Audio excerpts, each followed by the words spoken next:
Good morning, children. Today, I, Prachi Alavadi, your social science teacher, I'm gonna continue with the chapter Human Settlement, Transport, and Communication.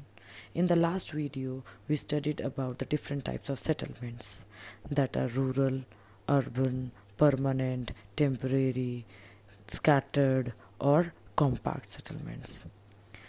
Today, we are going to continue with the topic transport.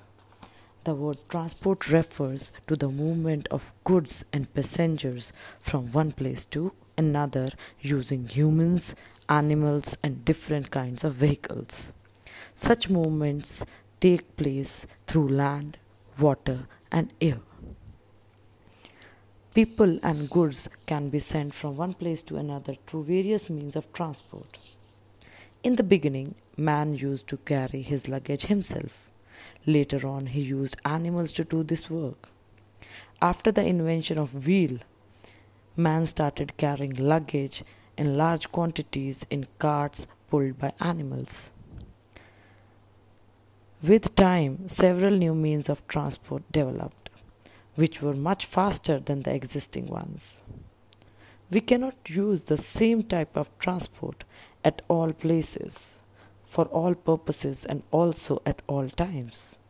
The selection depends upon the type of goods and services to be transported, the cost of transportation, and the means of transportation available. The important means of transportation are roadways, railways, airways, and waterways. First of all, we are going to study about airways. Air transport is the fastest as well as the costliest mode of transport. The high cost is due to expensive fuels and very sophisticated infrastructure like aeroplanes, airport, hangar, etc. The air transport has the following characteristics. They are more suitable for long distance travel. Secondly, unsuitable for heavy and cheap goods. Third, suitable for relief operations in remote and inaccessible areas. It is the only mode of transport to reach distant areas, especially where there are no roads or railways. Who is useful, aeroplane or helicopter while in a disaster? Obviously, helicopter are extremely useful when there are floods or some other calamity to provide food, water, clothes, and medicines to the people. The second one is the railways. Railways are comparatively cheaper and more convenient means of transport than roadways. It is widely used for transporting goods in bulk over long distances. Railways have the following benefits.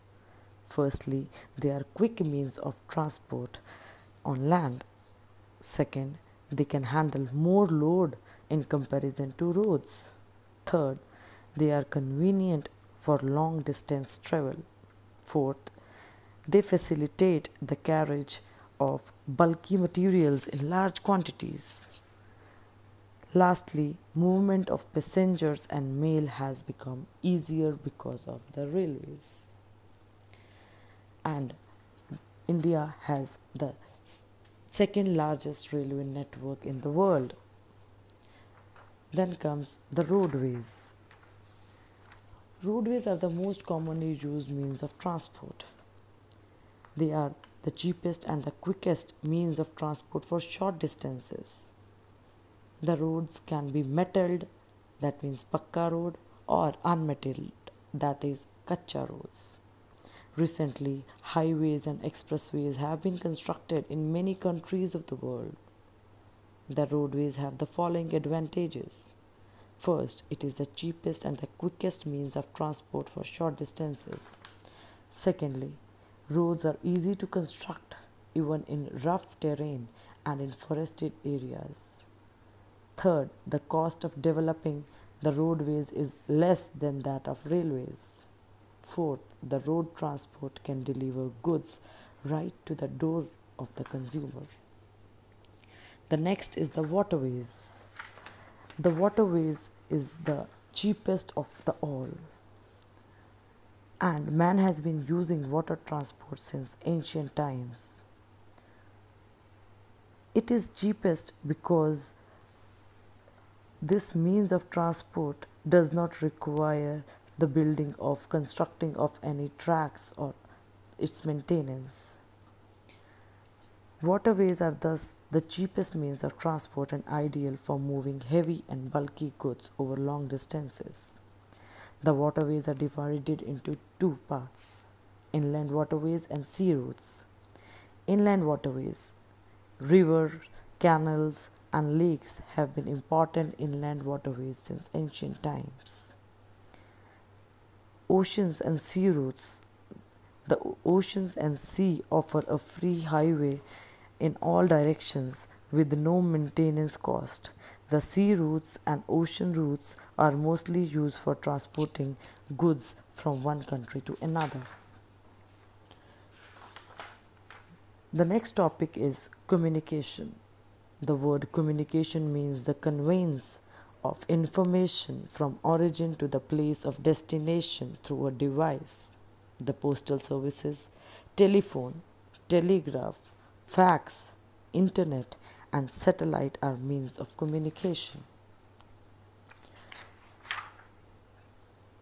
It is the process basically where we tell our feelings, the message we want to convey to others.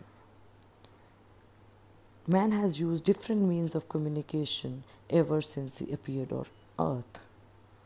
The modern system of communication has converted the world into a global village. The first one is the mass media. Mass media refers to newspapers, televisions, radio, etc. And this mass media reaches large number of people at the same time. Secondly is the personal communication. We can communicate only with one person at a time in personal communication. This can be done by phone, emails, personal meeting, etc. So, this is all in this chapter. Hope you all have understood, and